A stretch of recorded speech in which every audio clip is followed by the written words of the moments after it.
ठीक है, वो कह रहे हैं ओवैसी साहब कि आंशिक मुस्लिम राष्ट्र रहा, मुस्लिम तुष्टीकरण इस हद तक हुआ, शाहबानो का केस उन्होंने कोट किया और तब किसी भी सेक्युलरिज्म के चैंपियन ने ये बात नहीं की कि कैसे सब कुछ पलट दिया गया इस देश की संसद द्वारा, जो कोर्ट ने कहा था, तब किसी को नहीं समझ में आया। वो कह रहे हैं मुस्लिम तुष्टीकरण की वजह से शरीयत का नियम लागू करने के लिए पड़ता है जी, वो कह रहे हैं मुस्लिम तुष्टीकरण होता रहा तो सब कुछ ठीक था, सेक्युलर था देश। आज जब कोर्ट के फैसले के आधार पर मंदिर बन रहा है तो आपको लग रहा है, सबको लग रहा है कि ये तो अनर्थ हो रहा है। मैडम, आपका शुक्रिया कि आपने उनका सवाल दोहरा दिया, क्योंकि सुधांशु साहब की बात बिल्कुल मुझे आ नहीं रही थी जी। सुधांशु जी, जहां तक मुस्लिम पर्सनल लॉ कानून का मामला है, वो तो हमारे कानून का हिस्सा है ना, वो तो हमारे कानून का हिस्सा है, वो इंडियन लॉ है। आप उस पर क्या करना चाहेंगे, बता दीजिए आप। हमने उसको लॉ माना। आप बात करते हैं शाहबानो की। सुधांशु जी, शाहबानो का जो उसके बाद जो कानून बनाया गया, उसको सुप्रीम कोर्ट ने एक जजमेंट में उस कानून को माना। सुधांशु जी, आप आज बड़े तैयारी करके नहीं आए हैं, आप 1200 साल की गुलामी करते। सुधांशु जी, आप मैथ्स में इतना वीक क्यों है? अगर आप, चलिए आपकी बात को मान लेता हूं, भाई मुसलमानों ने जो मुगल थे, जो खिलजीज थे, भाई वो 450 साल थे सुधांशु जी। अब आप बताइए कि फिर जो बचे 600 साल है, 550 साल है, वो कहां गए? सुधांशु जी, क्या आप ये भी कह रहे हैं कि आप उसको गुलामी का पीरियड मानते? जब बौद्ध मजहब के लोग थे, जैन मजहब के लोग थे, उसको भी गुलामी मानते हैं आप? ये पहली मर्तबा मालूम हो रहा है। और सुधांशु जी, आप एक बात, आप पढ़ के क्यों नहीं आए आज? आप समझ में नहीं आ रहा कि आप इतनी हवाई बातें कर रहे हैं जिनका हकीकत से कोई ताल्लुक ही नहीं है। सुधांशु जी, अरे ओवैसी साहब, हवाई बात मैं कर रहा हूं या आप? मुस्लिम पर्सनल लॉ बोर्ड कब बना था? 1970 की संविधान में था मुस्लिम पर्सनल लॉ बोर्ड। आपने मान लिया ना कि कानून में शरीयत है, तो मेरी बात साबित कर दी। आंशिक मुस्लिम राष्ट्र था और संविधान में जब सेक्युलरिज्म की बात आई तो अब आइए पढ़ के बात करिए। संविधान सभा ने सेक्युलर शब्द स्वीकार किया था? नहीं। जब उसमें बहस हुई डॉक्टर अंबेडकर की अध्यक्षता में, Loknath Mishra, H.N.. Mukherjee, Pandit Jawaharlal Nehru, constituent assembly की डिबेट पढ़ लीजिए। क्या सवाल आया कि अगर अल्पसंख्यक होगा तो सेक्युलर नहीं हो सकता, क्यों किसी सेक्युलर देश में माइनॉरिटी नहीं होता, और अगर माइनॉरिटी होगा तो सेक्युलर नहीं होगा, सेक्युलर होगा तो माइनॉरिटी नहीं होगा। पर कहा गया माइनॉरिटी रखना है, इसलिए सेक्युलर नहीं रखना है। सेक्युलर 1976 में जोड़ा गया जनाब, आप भूल गए। 42वां संविधान संशोधन, डेमोक्रेसी की हत्या करके सारे के सारे अपोजिशन को जेल में डाल के डॉक्टर अंबेडकर ने कहा था संविधान की प्रस्तावना, प्रीएम्बल ऑफ द कॉन्स्टिट्यूशन, संविधान की आत्मा है। उस आत्मा को बदल दिया गया जनाब। 70 में आया है मुस्लिम पर्सनल लॉ बोर्ड, और आप बड़े एलानिया कह रहे हैं कानून है। तो मेरी बात साबित कर रहे हैं ना कि कानून इस्लामिक नियमों को मान्यता देता है। हिंदू का तो कोई नियम हमने कभी कहा ही नहीं लागू कर रहे, हम तो कहते हैं मॉडर्न लॉ लागू करें।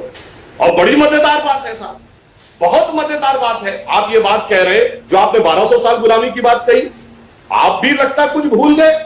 ये जैन और बौद्ध क्या 1200 साल पहले हुए थे? भगवान महावीर 569 BC और भगवान बुद्ध 569, भगवान महावीर 599 BC। जनाब 2700-2600 साल पहले हुए थे। और ये गुलामी उस दौर की गुलामी है जब कौन आए? अरब आए, तुर्क आए, अफगान आए, उज्बेक आए, ब्रिटिश आए, डच आए। आप सोच, मुझे समझ में नहीं आता उससे क्या रिलेशन।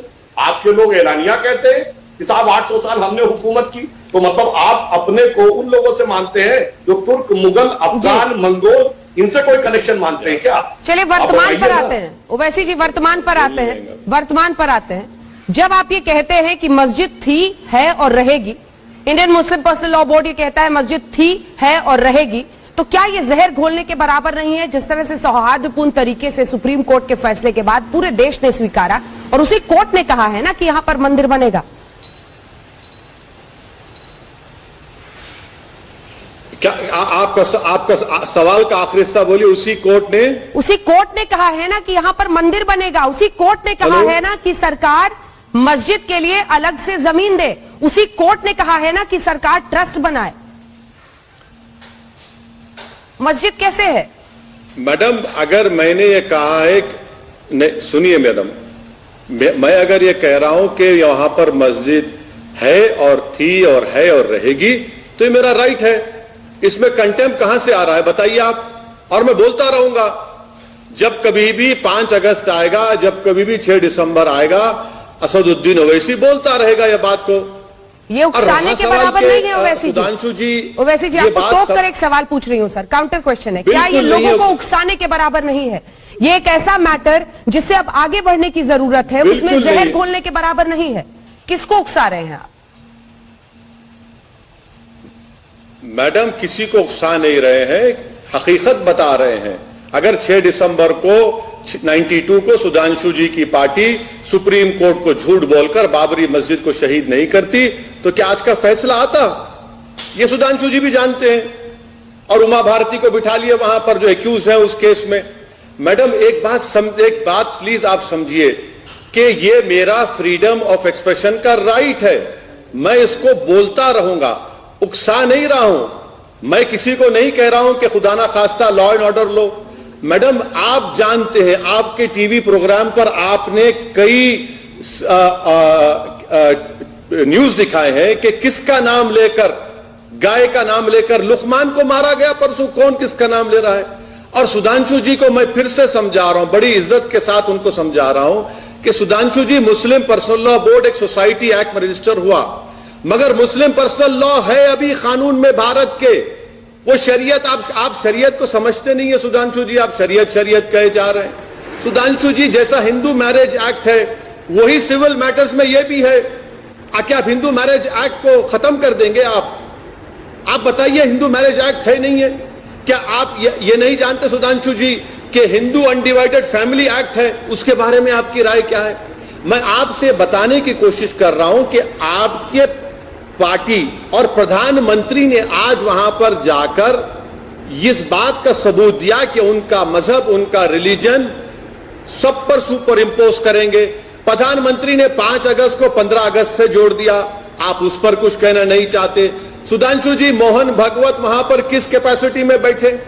यही वो आरएसएस है जिसने विश्व हिंदू परिषद को 1960s में बनाकर राम जन्मभूमि की बात की। उससे पहले तो ना मालविया ने बात की, उससे पहले तो ना के मुंशी ने बात की। सुप्रीम कोर्ट का फैसला है, आखिरी फैसला हम रेस्पेक्ट करते हैं, मगर अगर मैं उससे मुत्तफिक नहीं हूं तो कोई कंटेम्प्ट नहीं कर रहा हूं। क्या सुधांशु जी की सरकार जाकर सुप्रीम कोर्ट से कहेगी कि जो कंटेम्प्ट पिटीशन इतने बरसों से सुप्रीम कोर्ट में पेंडिंग है, क्या उस पर सुनवाई होगी? सुनवाई करवाइए ना, क्यों नहीं करवाते?